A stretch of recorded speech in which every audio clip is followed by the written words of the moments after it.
Today, the team of TNT is moving towards Nalbari town, which is also the headquarters of the Nalbari district, where the third phase of the Assam Assembly elections is going to be held. Stay tuned with us to find out what Nalbari has in store for us with regards to elections. I am in Nalbari to find out what the people have to say regarding the upcoming elections. To find out more, we will be speaking to the locals here and we will be asking them certain questions as to what according to them is elections, how can their vote make a difference, what in their opinion is a good political party, and what are the developments that the region has seen so far. On reaching Nalbari, we tried speaking to the locals to find out their opinion and to establish the mood of the people in this area.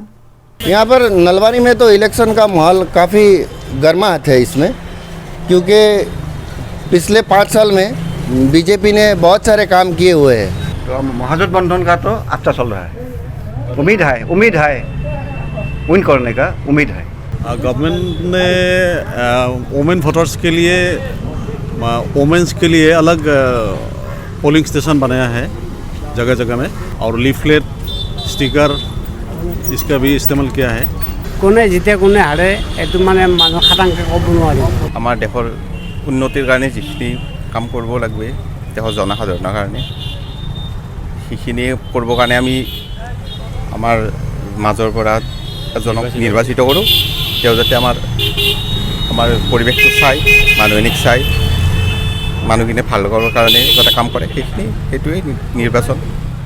After hearing what the people of Nalbari had to say about the elections and their expectations, we further got into a discussion about the importance of voting.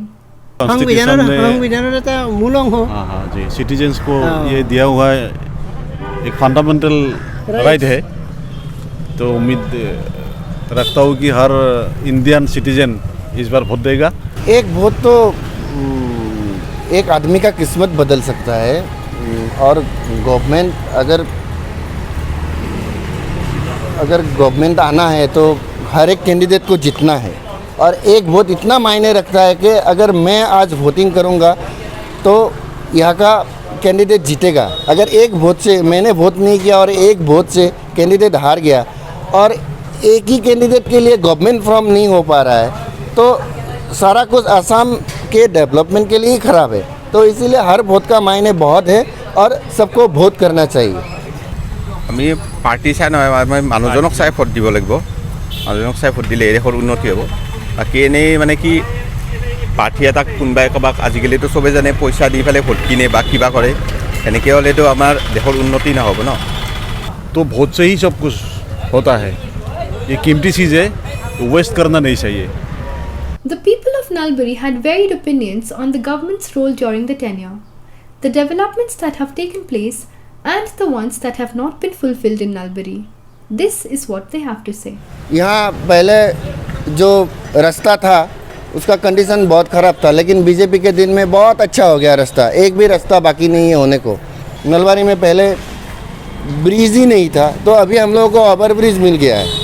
3 तो over bridge Nalbari में ही हो रहा है, तो about to complete, मतलब 80% कम हो गया। अभी मुझे तो फ़िलहाल लगता है एनफ दे दिया गवर्नमेंट। ये जितना दिया है उसको अगर प्रॉपर तरीके से हैंडल करके रख सकता है तो वही अच्छा है। মেইনলি আপোনাৰ পাব্লিক হেল্থ যিটো পানীৰ কাৰণে যিটো ব্যৱস্থা কৰিছে এইটো খুবেই ভাল, এইটো কোনোদিনে হোৱা নাছিল। এইটো ঠিকেই পাইছোঁ, সেই স্কুলখন আমি ঠিকেই পাই আছোঁ বৰ্তমান, নাই অসুবিধা পোৱা নাই। डेवलपमेंट तो कुछ हुआ,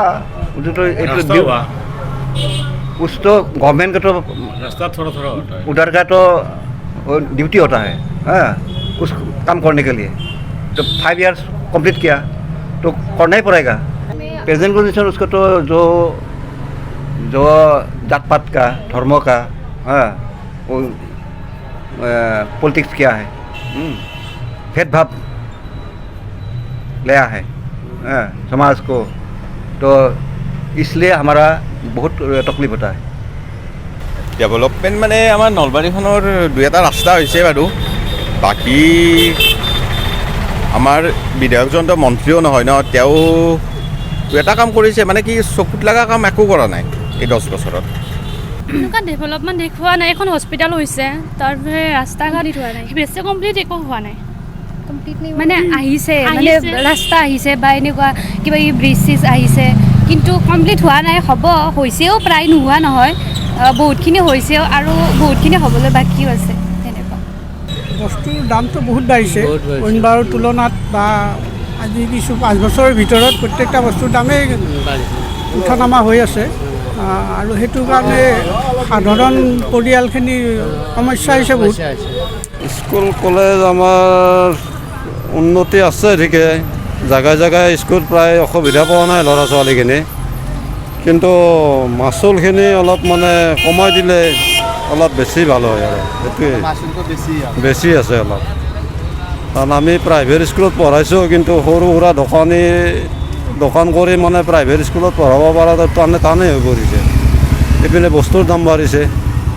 চৰকাৰী গভমেণ্ট স্কুল আছে, কিন্তু থাকিলেও সেনেকুৱা গুৰুত্ব নাই আৰু। সেই গতিকে মানুহখিনি প্ৰায় মানুহে আপোনাৰ আজিৰ যুগত মানে ফেচিলিটি বা প্ৰাইভেট স্কুলত দি দিছে। শিক্ষাটো তাত ভাল, অলপ গুৰুত্ব অলপ বেছি দিয়ে। কিন্তু আগৰ চৰকাৰৰ দৰে সিমান এটা উন্নত কৰিব পৰা নাই। তথাপিতো শিক্ষা বিভাগ হওক বা হেল্থত হওক উন্নত হৈছে, বা টেটৰ শিক্ষকক চাকৰি পাইছে কিছুমানে। On hearing the opinions of the people, we wanted to know what according to them is a good political party. अभी तो फिलहाल देखिए, अगर अच्छा पॉलिटिकल पार्टी के मायने में बोलेंगे आप, तो देखिए बीजेपी का जो आइडियोलॉजी है, उस आइडियोलॉजी के अंदर में अभी दिखता है कि जनरल पब्लिक के लिए वो लोग कुछ कर रहे हैं। पहले भी 60-70 साल तक कांग्रेस पार्टी था, कांग्रेस पार्टी के इतना डेवलपमेंट हम लोगों ने नहीं देखा, लेकिन ये मास पीपल के लिए बीजेपी काम कर रहा है। तो मेरे हिसाब से शायद बीजेपी जैसा पार्टी ही अच्छा पार्टी है, आइडियल पार्टी है, जो आदमी लोगों के लिए काम करता है, जनरल पब्लिक, मास पब्लिक के लिए কাম কৰিব লাগিব মানে জনসাধাৰণৰ কাম কৰিব লাগিব। মানে আমাৰ নিবনুৱা সমস্যা বহুত আছে, আমাৰ সমস্যাবিলাক আমাৰ সমাধান কৰিব লাগিব। এনেকুৱা আৰু जो जनता के लिए, आम जनता के उन्नयन के लिए काम करेगा, सुख शांति ये सब के लिए काम करेगा। हम लोगों का बीच जो कुछ प्रॉब्लम चल रहा है इंडिया पे, ये हटाने के लिए काम करेगी, वही अच्छा सरकार होगा। এনেকুৱা নহয় যে ইলেকশ্যন উঠাৰ পিছত মানে একো নকৰে, কাম চাম একো নকৰে, এনে মানে কি আৰু আগতে বহুত লেকচাৰ দিয়ে, তাৰপিছত একো নকৰে, সেইটো নহয়। মানে কামটো কৰি যায়, যাতে সমাজখনৰো উন্নতি হয় বা উন্নয়ন লাগে, উন্নয়ন ভাল লাগে, মানুহ এজন লাগে, উন্নয়ন লাগে। वोट देने के लिए एलिजिबल हो? हाँ। दोगे ये बार वोट? हाँ, एक्साइटेड? एक्साइटेड, बहुत एक्साइटेड। नलबारी का जो सड़क जो है, रास्ता जो है, वो उसका थोड़ा ब्रॉड होना चाहिए, और नलबारी में करने के लिए बहुत कुछ है। आगे की सरकार निश्चय ये कुछ करेगा, उम्मीद है। देख रहे ड्रेन है, ये ड्रेन का सिस्टम। हाँ जी, अभी भी जो ड्रेन है ना, वो भी डेवलप नहीं हुआ है। अरे थोड़ा यही है कि असम में थोड़ा गंदगी ज़्यादा है, थोड़ा साफ़ सफाई होना चाहिए। हमको आने जाने शिव सागर में आते जाते हैं हम, तो गंदगी रास्ते में थोड़ा कच्छ मच्छ ज़्यादा है, तो इसलिए हमको ये चाहते हैं हम थोड़ा साफ़ सफाई से हमको आने जाने में सुविधा हो। बहुत गंदगी है, यही हम सरकार की यहाँ से निवेदन करते हैं कि साफ़ सफाई हो जाए यहाँ पर बस। সি অকণমান মানে দুৰ্বল, তাৰ ফালৰ পৰাই ঘৰৰ ফালৰ পৰা মানে মই সুবিধা দিব পৰা নাই তাক। তাৰে মাজত স্কুলতো অকণমান শিক্ষকসকলে, আচাৰ্যসকলে গুৰুত্ব দিলে আৰু ভাল পাওঁ। আৰ্থিক ফালৰ পৰা মই খুবেই দুৰ্বল, তাৰে ভিতৰত তাক গুৰুত্ব দিলে মই আৰু ভাল পাওঁ শিক্ষক আচাৰ্যসকলে। মই সেইটোৱেই বিচাৰোঁ। বাকী স্কুল কলেজৰো মই সেইখিনি বিচাৰোঁ, যাতে সকলো যোনবিলাক তাৰমানে দুৰ্বল নৰম সেইবিলাকক অকণমান সুবিধাও দিয়ে বা দিয়ে, যাতে মই সেইটোৱেই বিচাৰোঁ। দিয়ে আৰু পইচাবিলাক অকণমান কমাই দিয়ে বা দিয়ে আৰু। এই লকডাউনৰ পৰা বহুত অসুবিধাত পৰিছোঁ, সেইকাৰণে যাতে অলপ ৰেহাই দিয়ে আৰু সেইটোৱে বিচাৰোঁ। As we spoke to the people of Nalbari, we realized that the people do acknowledge the developments that have taken place here in the recent past. However, they feel that certain areas here need more concentration and work needs to be done upon them. The people feel that the elections this time has a very exciting atmosphere The battle between the candidates is very tough, and they are eagerly waiting to see which candidate wins the election. With camera person Dhan Chaudhary, this is Sania Ahmed for TNT.